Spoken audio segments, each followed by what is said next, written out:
very slow. Gator always says you can't rush greatness. Gator's also the same guy that asked me yesterday if a rhinoceros is real. Because they're extinct?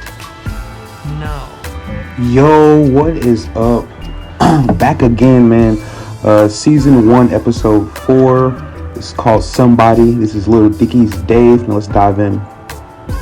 So basically, this episode has a slew of different artists, from Trippie Redd to Young Thug and Gunna. Basically, the epicenter of the episode, Mike, who is, I call him the Red Rifle, aka he's Dave's best friend. Basically, he found himself in a situation that a lot of people have, actually, especially around that age, 25 to 30 years old, not being fulfilled by their job or career. But after attending a party, an art gallery, basically, with his friends, Ali, Emma, and Gator, and Dave, he met a hip-hop manager who kind of broke down what he did and the ins and outs of being a manager, kind of explained to them about royalties and streaming, publishing, and all the other good stuff. After Mike kind of worked up the courage to approach Dave, basically about his newfound love, he basically wants to be Dave's manager. You kind of see them clash. A lot of people say the cliche, don't mix business with pleasure, but this episode and stuff like this, man, where you're going into business, especially by yourself, you want someone around you that you can trust. You want people around you that you won't have any issues with. I'm gonna give you a prime example. Everybody knows Rihanna, the princess. Her manager actually stole millions of dollars from her. Millions of dollars. Can you imagine someone who's taking care of your money, you're touring, a lot of different things, and you're getting close to this person, and they actually steal millions of dollars from you? That can be depleting. That can put you in a bubble where you don't trust anyone. So why not have Mike be his manager? I mean, you grew up with the guy, you're roommates with the guy. He walked in on you having weirdo sex in the garage with your basement and a couple of days ago.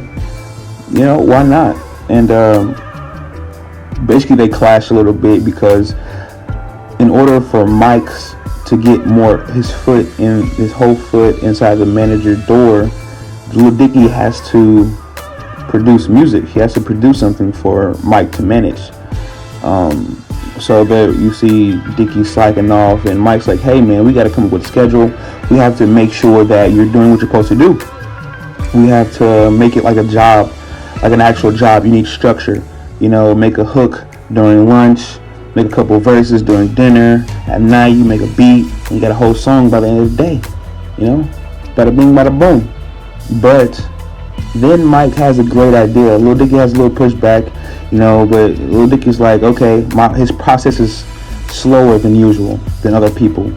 And Mike has to respect that, because you can't rush creativity. You can't rush it, man. I know, I'm speaking from experience with myself. No tug on the horn there, but like you said, you can't rush it. You can't rush that stuff. So Mike has a great idea. He says, man, let's go viral. Like, go viral. All right. So in every little beginning episode, you see Mike, you see Dave and Emma, Mike, Dave, and Ali, who's Dave's girlfriend, Ali. When she walks into the studio, she's like, somebody suck me! And they say that little thing, and it's their thing, and I guess it's quoted from The Mask with Jim Carrey. And so they're like, man, let's go viral. So they have multiple compilations of Dave in the Max suit in the middle of the library, in awkward places, in the gym, on the escalator, in the mall, screaming out, somebody suck me! And it's like, what? And it goes viral, and his parents actually see it as well, with over 40 million views. But at the end of the episode, you see some people react to it. You see people like, hey, they recognize Lil Dicky. They're like, hey, you're the somebody suck me guy. And when you see Dicky's like, well, I'm a rapper too. And I think just from that episode, I think they're gonna learn. It was really good for viral marketing, I don't know what the video actually looked like, but I'm just speaking off watching the episode. I think that more people are going to recognize him for the antics that he does rather than his music. And that happens a lot in this industry. Actually, you hear Russ speaking about it a lot. People out here doing shenanigans, and that's getting more views than your music is, you know. So I think going forward, Lil Dicky would realize, or hope he'll realize, that going viral really isn't the main thing you want to do when it comes to identifying yourself and solidifying yourself as a rapper.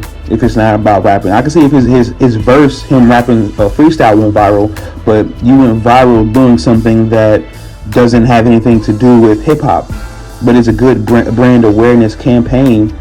Yeah, but like I said, it doesn't have any foot in the hip hop industry, I believe. But it is good for people to recognize him. So once he gets past his hump, and hopefully he can remarket himself again to being Lil Dicky, not the somebody suck me guy, you know. But I will continue to do my breakdowns in every episode of Dave. Hopefully they have a season 2 as well. I like this so far. Look in the description below. Oh my God, I'm popping out in Europe. Oh, they slipping, gotta wipe the floor up. I'm the type of dude that never liked decorum. I give no fucks, I'm farting at the urinal. Mama used to call me Davey Wavy. 20 years later, Davey Wavy. I'm Russell Westbrook, the guard changing. Still push the same car, baby. All whips still on the map, new bitches in the back. They been fucking with the kid for a minute. Oh my, God, I'm looking like they about to go and let a motherfucker in a ribbon like a ticket. I be going to bed like this. I don't even gotta go and pretend I'm this. I don't even gotta trip. Still in that London apartment like